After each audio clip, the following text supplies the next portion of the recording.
नमस्कार प्यारे बच्चों एवं डियर पेरेंट्स, मैं प्रमोद कुमार, केमिस्ट्री फैकल्टी, अपना आकाश कोटा। आज हम केमिस्ट्री से संबंधित और आपके बोर्ड एग्जाम्स से संबंधित कुछ बात करेंगे, क्योंकि हमारे सिलेबस का लगभग एंड पॉइंट आ चुका है और दिवाली भी चल रही है। तो दिवाली के जस्ट बाद में आकाश इंस्टीट्यूट ने काफी कुछ प्लानिंग करी है आप लोगों के बोर्ड एग्जाम्स के बारे में, और नीट की प्लानिंग भी करी है, नीट की तैयारी के लिए।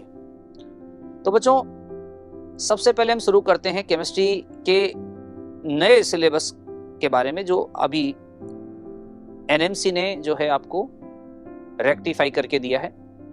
जैसा कि आपको पता है, पहले बहुत सारे चैप्टर थे केमिस्ट्री के अंदर, उनमें से 9 चैप्टर अब हटा दिए हैं। जो चैप्टर हटाए हैं, कुछ 11th के हटाए, कुछ 12th के हटाए हैं, और जो चैप्टर हटाए बेसिकली वो ज्यादातर थ्योरी वाले कॉन्सेप्ट्स के थे। जैसे फिजिकल केमिस्ट्री की बात करते हो, सॉलिड स्टेट 12th क्लास से हटा दिया गया है। ऐसे ही ऑर्गेनिक से कुछ चैप्टर हटे हैं, इनऑर्गेनिक से भी कुछ चैप्टर हटे हैं। तो कहने का मतलब है इस साल आपको काफी रिलीफ हो गया है, बोर्ड में भी रिलीफ हो गया, क्योंकि एनसीईआरटी बुक्स में पहले से ही हट गए थे। अब एनएमसी ने भी अपना नोटिफिकेशन जारी करके ये क्लियर कर दिया है कि अब आपको इन चैप्टर्स को तैयार नहीं करना है।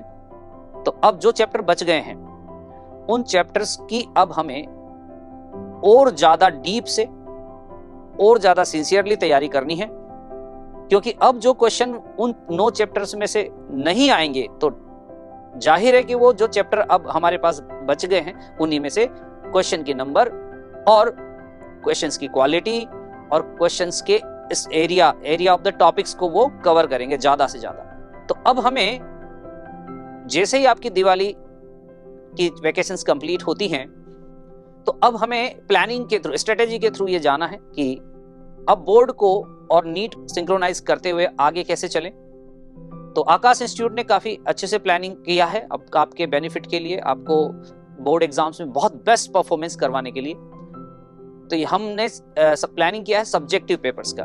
सब्जेक्टिव पेपर्स हम बोर्ड पैटर्न पे, स्टेट्स बोर्ड्स हो गए, सीबीएसई बोर्ड हो गया, उन पैटर्न पर पेपर हम कंडक्ट करवाएंगे, इवेलुएट करवाएंगे, एनालाइज करवाएंगे। एनालिसिस के बाद आपको कौन से एरिया पर फोकस करना है, कौन से चैप्टर्स पर, कौन से टॉपिक्स पर आपको और ज्यादा मेहनत करनी है बच्चों, ये आपको सजेशन दिए जाएंगे। फिर अगले पेपर में हम आपका इंप्रूवमेंट चेक करेंगे। तो इस तरह से एक प्रोसेस के थ्रू हम आपका इंप्रूवमेंट करवाएंगे और आपका बेटर स्कोरिंग को अश्योर करेंगे। ठीक है बच्चों, तो एक तो बात ये हुई कि हम दिवाली के बाद क्या करने वाले हैं। साथ ही साथ हमारे नीट के जो टेस्ट कंडक्टेंस चलेंगे, टेस्ट के, वो proper as it is way में चलेंगे। हमने काफी अच्छे से इसको प्लान किया है। हमें दिवाली तक जितनी प्रिपरेशन करी थी, अब उसको अच्छे से इवेलुएट करने की जरूरत है। और हमें अब बोर्ड में कैसे क्वेश्चन आते हैं, किस तरह से उनकी आंसरिंग करनी होती है, कैसे उनको लिखना होता है आंसर को, ये टैक्टिक्स अब हमें अपने को डेवलप करनी होगी।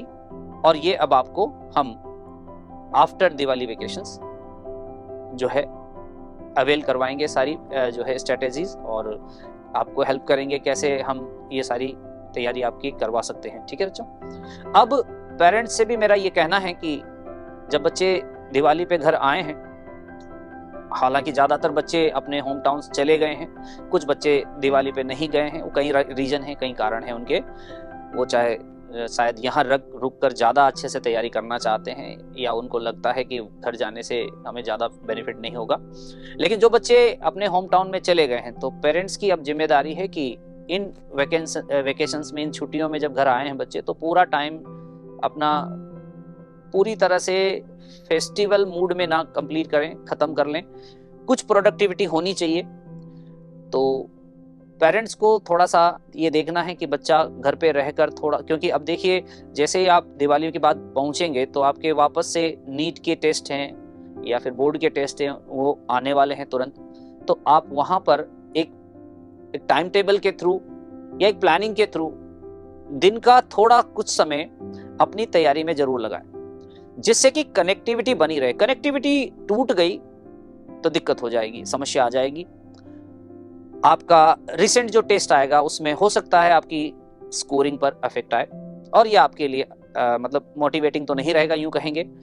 तो ऐसा ना हो, इस चीज को अवॉइड करने के लिए आप क्या करें कि एक टाइम टेबल तैयार कर लें, एक शेड्यूल तैयार कर लें। आपको होमवर्क दिया गया है, उसको कंप्लीट करें। आपको सजेशंस दिए गए हैं क्लास में कि आपको इन दिनों में कैसे तैयारी करनी है, और मेरे हिसाब से जितना जल्दी हो सके त्योहार से निपटकर, फेस्टिवल से फ्री होकर आप वापस बैक टू पैवेलियन आ जाएं, इंस्टीट्यूट में पहुंचे, हॉस्टल्स में आ जाएं, और अपनी तैयारी उसी जो प्री दिवाली वेकेशंस जो आपका टेम्पो चल रहा था तैयारी का, उसी टेम्पो में वापस सिंक्रोनाइज हो जाए। ठीक है बच्चों, तो ये दूसरी बात हो गई। तीसरी बात हम ये करेंगे कि जब केमिस्ट्री में कुछ चैप्टर हटे हैं, तो वो चैप्टर्स जो है ना बहुत ही थियोरेटिकल टाइप के थे, इनके कहें कि बहुत डीप कॉन्सेप्ट्स वाले नहीं थे, रीजनिंग वाले नहीं, लॉजिक नहीं थे, न्यूमेरिकल्स वाले जनरली एक चैप्टर को छोड़कर बात करें तो नहीं थे। तो बोर्ड में वो चैप्टर काफी हेल्प करते थे। एक्चुअली डायरेक्ट क्वेश्चन आते थे, डेफिनेशन बेस्ड, टर्म की डेफिनेशन, उस पर बेस्ड क्वेश्चन आते थे। अब क्योंकि वो चैप्टर ही नहीं रहे, तो ऑब्वियसली वो जो बोर्ड में स्कोर को हेल्प करते थे, सपोर्ट करते थे बहुत अच्छा, अब वो सपोर्ट वहां से चला गया आपका।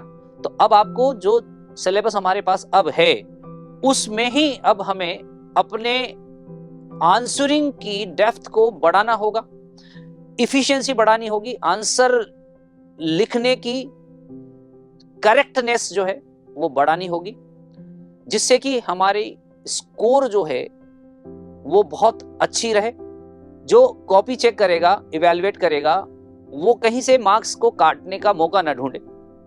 तो इस तरह की तैयारी हमें करनी होगी, और ये तभी पॉसिबल है जब आपको प्रॉपर गाइडेंस के थ्रू ये बताया जाए कि अब आपको किस तरह से आंसर लिखना है, और जो न्यूमेरिकल्स है उनको किस तरह से सॉल्व करना है ना, जो रिएक्शन से उनको कैसे लिखना है, कंप्लीट करना है, कितना वेटेज है क्वेश्चन का। जैसे 1 मार्क का क्वेश्चन अलग है, 2 मार्क का क्वेश्चन अलग है, 3 का, 5 का, तो कौन से क्वेश्चन में कितना लिखना है, कितना वेटेज देना है, हम कितना कंटेंट लिखना है, जिससे कि हमारी स्कोर मैक्सिमम रहे। ठीक है बच्चों, तो ये सब एक प्रैक्टिस के थ्रू ही पॉसिबल होगा, और ये प्रैक्टिस अब हम स्टार्ट करने वाले हैं।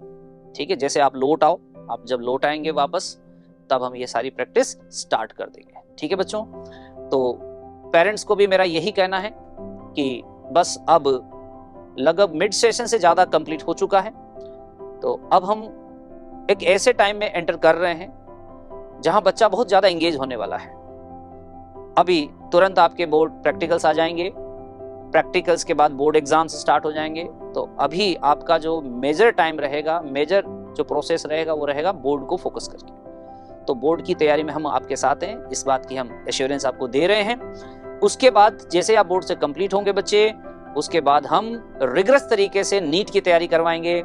बहुत फुल एंगेजमेंट आपका रहेगा, और आपके स्कोर को प्रॉपरली इवैल्यूएट करके, एनालाइज करके आपको फर्निश किया जाएगा अच्छे एस्पायरेंट की तरह, ताकि जिससे कि आप compete कर सके नेशनल लेवल पे और अपना सिलेक्शन सिक्योर कर सके नीट 2023 में। ओके बच्चों, इसी के साथ बेस्ट ऑफ लक।